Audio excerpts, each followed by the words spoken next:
மக்கள் பார்வைக்கு வழங்கும் சென்டினல் தீவு நவீன உலகத்தை ஒதுக்கிய மர்ம தீவு. இந்தியாவின் தெற்கே அந்தமான் கடற்கரையின் மடியில் மறைந்து கிடக்கும் ஒரு மர்ம தீவு சென்டினல் தீவு. உலகின் மிகப்பெரிய நகரங்கள், உயர் தொழில்நுட்பங்கள், செயற்கைக்கோள்கள் என நவீனமயமாகி வரும் இந்த யுகத்தில் கூட இந்த ஒரு தீவு மட்டும் பல்லாயிரம் ஆண்டுகளாக மாற்றமில்லாமல் தன்னை பாதுகாத்துக் கொண்டிருக்கிறது. இங்கு வாழ்கிறார்கள் சென்டிலினி மக்கள், உலகிலேயே மிகவும் தனிமைப்படுத்தப்பட்ட பழங்குடியினம். இவர்கள் நம்மை போல வாழ்ந்ததில்லை, நம்மை போல யோசிக்கவில்லை, நம்மை போல இருக்க விரும்பவே இல்லை. தங்கள் இயற்கை வாழ்க்கையை விட்டுவிட அவர்களுக்கு எவ்வித ஆசையும் இல்லை. இந்த தீவிற்கு நுழைவதற்கே இந்திய அரசு கடுமையான தடைகள் விதித்திருக்கிறது. ஏனெனில் இவர்கள் வெளிநோக்கியோருக்கு எதிரானவர்கள்.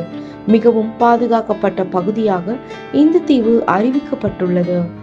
2018ஆம் ஆண்டு ஒரு அமெரிக்கர் மதப்பரப்பு பறை நோக்கில் தீவை அடைந்த போது அவரை சென்டிலினி மக்கள் கொலை செய்தனர். இந்த சம்பவம் உலகமே அதிர்ச்சியடைய காரணமானது. அவர்கள் ஒரு எச்சரிக்கையை அளித்தார்கள்: எங்களை நெருங்காதீர்கள். ஆனால் ஒருவருக்காவது அந்த மர்மத்தை நெருங்கும் வாய்ப்பு கிடைத்தது. 1960களில் இந்தியாவின் புகழ்பெற்ற பெண் ஆய்வாளர் மாதும லட்சுமி அந்தமான் பழங்குடியின் வாழ்க்கையை ஆய்வு செய்ய சென்றபோது சென்டினினி மக்களுடன் மெதுவாக ஒரு தொடர்பை உருவாக்க முயன்றார்.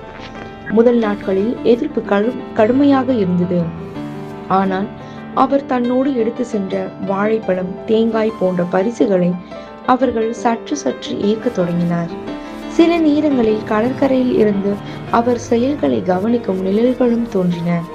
அது ஒரு மனிதனும் இடையே உருவாகும் நம்பிக்கையின் சிறு சுடர். ஆனால் அந்த ஒளி நீடிக்கவில்லை. சில ஆண்டுகளில் அவர்கள் மீண்டும் தங்களை முற்றிலும் உலகத்திலிருந்து விலக்கிக் கொண்டார்கள்.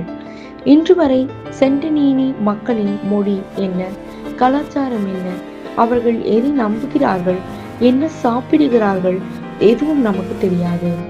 ஆனால் ஒரு விஷயம் மட்டும் நிச்சயம்: அவர்கள் தங்கள் வாழ்க்கையை தாங்களாகவே தேர்ந்தெடுத்துள்ளனர். அந்த தேர்வு நவீன உலகத்திற்கு ஒரு பெரிய பாடமாக இருக்கிறது. சென்டினல் தீவு ஒரு மர்மம் அல்ல, அது ஒரு நினைவூட்டல். நாம் எதை இழந்து கொண்டு இருக்கிறோம் என்பதை நினைவுபடுத்தும் ஒரு உயிருள்ள நிலம்.